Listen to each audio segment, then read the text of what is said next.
Oggi andiamo a vedere insieme come ho organizzato i fili da ricamo. Sapete che ultimamente mi sono dilettata nel cucito da ricamo. Questi sono tutti i filati che ho comprato, di tanti colpi ne avevo anche tanti altri, ma questi sono i filati che ho comprato perché ne ho provato uno e poi sono tornata a ricomprarli perché sono anche abbastanza economici. Li ho trovati dal cinese vicino a casa mia, non so se costano 2,80 €, costano Roby, per le 5.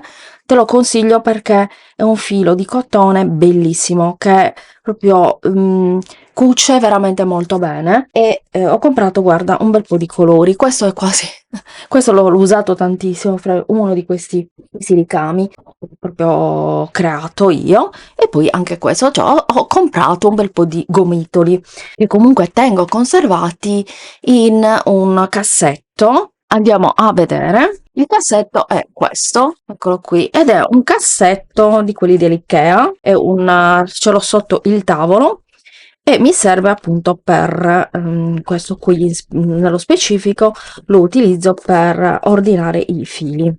Ne ho di vario tipo, come puoi vedere, anche non di quella marca lì, quindi li mettiamo così. Allora, io prima li avevo tutti organizzati in questo modo, perché anche questo può essere un modo per organizzare i fili. Quando ti rimane un filo, per esempio, di un rocchetto, per esempio, finito, puoi fare così, utilizzi le mollette di legno, li attorcigli bene il filo e e poi quando sei arrivato praticamente alla fine lo blocchi in questo modo, così. E li puoi conservare anche in questo modo. Io prima utilizzavo questa tecnica, poi ho scoperto queste meraviglie, questi contenitori che mi hanno risolto tutti i problemi, perché prima avevo tutti i mulinè tutti sparsi e li ho tutti ordinati in questo modo. Adesso andiamo a vederli insieme. Guarda un po', veramente occupavano tantissimo spazio che non ne hai neanche l'idea, mentre in questo modo occupano veramente pochissimo spazio. Allora, come sono organizzati? Allora, questa è una scatola, magari ti metto il link sotto per poterla acquistare su Amazon, e questi sono diciamo, sono i fili. È una griglia dove puoi inserire, come ho fatto io in questo caso, io li ho divisi tutti per colore. Vabbè, ma io sono molto precisa, tutti divisi per colore e per tipo, sì, per colore più che per tipologia, più o meno sono tutti mulinè, ma che mi occupavano veramente tantissimo spazio. Poi ti serviranno questi, che tra l'altro sono stati anche la busta. Questa è una dimostrazione che al mio gatto piace la plastica. Fammi sapere se hai gatti e se anche i tuoi gatti mordicchiano la plastica. Io sono molto preoccupata perché la plastica fa male. Vabbè, quando io non ci sono, io ho tutto conservato, però può capitare di lasciare un po' le cose, insomma, buttate.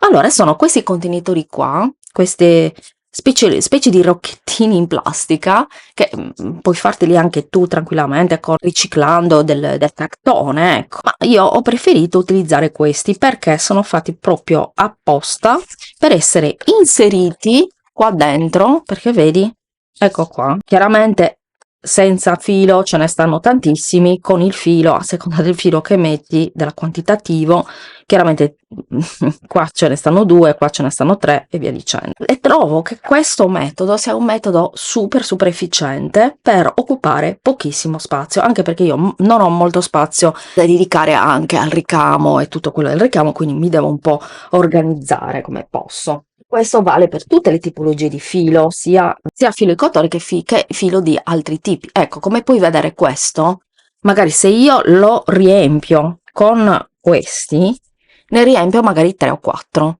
e ci stanno qua. Questo occupano un sacco di spazio, guarda. Poi per carità, magari ti piace tenerli così, che apri il cassetto e li vedi tutti carini, messi in fila.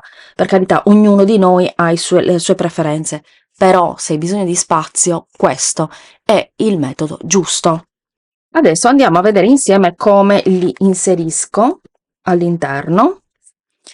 Allora, per esempio, prendiamo questo, io faccio così, puoi fare così, o inserisci questo qua, ok? faccio dei giri. Poi se tu hai un'altra tecnica magari fammelo sapere. Faccio così, cioè lì attorciglio magari mentre sto guardando un film e mi sto distraendo, ecco. Però adesso, ecco, poi decidi tu quale grandezza ti preferisci, quale grossezza preferisci, vedi? Comunque ce ne sta abbastanza comunque di questo filo. Ecco, io ti consiglio di non riempirli troppo perché poi non riesci bene a gestirtela, cioè diventano troppo panciuti, per cui trova per carità ecco, così diciamo che è una via di mezzo, più o meno io li riempio così, poi li tagliamo con le forbici. Questo io lo inserisco perché puoi vedere che qua ci sono due tagli, lo vedi? Io lo inserisco così, 1, 2 e rimane così. Lo puoi anche inserire in questo modo con le forbici all'interno, vedi? In modo tale che rimanga fermo. Io con molti non sono riuscita, specialmente questi che sono metallizzati, però è facilissimo, in modo tale che non escano fuori. Alcuni escono fuori, però solitamente non ci riescano a farli uscire. Qua c'è tutta la linea dei marroni, come puoi vedere sono tutti a portata di occhio, quindi tu apri e vedi i colori. Questo lo puoi lasciare così, volendo, dentro la scatola, oppure puoi decidere di inserire comunque qua i colori. Quando finiscono questi colori li rimetti. Io sto facendo così. Allora, si chiude, è ermetico, ok? Con 5 ho risolto veramente tutti i miei problemi. Andiamo a sistemarli insieme. Allora, per prima cosa metto questi, li metto così, in questo modo. Più o meno io mi rendo conto che qua ho il rosso e col rosso ho messo il blu. Li puoi anche, se hai tantissimi colori, dividerli anche per colore. Per esempio tutti i blu in uno, tutti i gialli in un altro.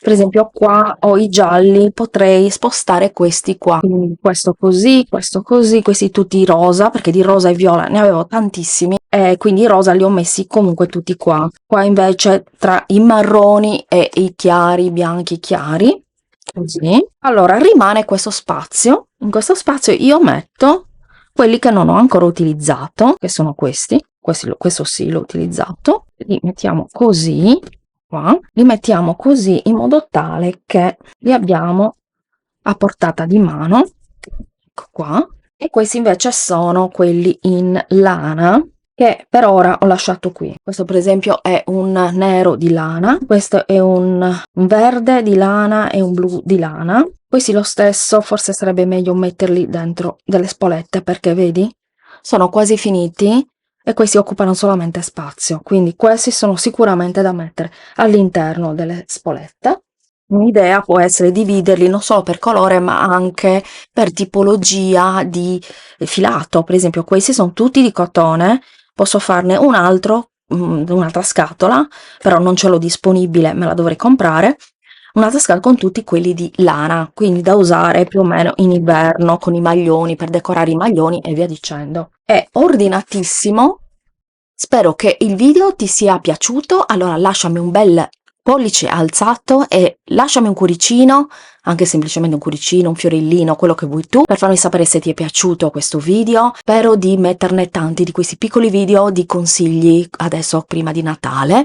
Spero di avere il tempo di poterli girare e poi editare e metterli online. Fammi sapere comunque sotto se ti piace anche questa tipologia di video, che non è tanto un video tutorial, però sono dei video di organizzazione. Fammelo sapere e mi raccomando, iscriviti al canale, clicca sulla campanella, con la campanella dove c'è scritto tutte, in modo tale da ricevere tutte le notifiche dei nuovi video che verranno caricati nel canale. Condividi il video nei tuoi social e noi ci vediamo al prossimo video. Ciao e buon cucito!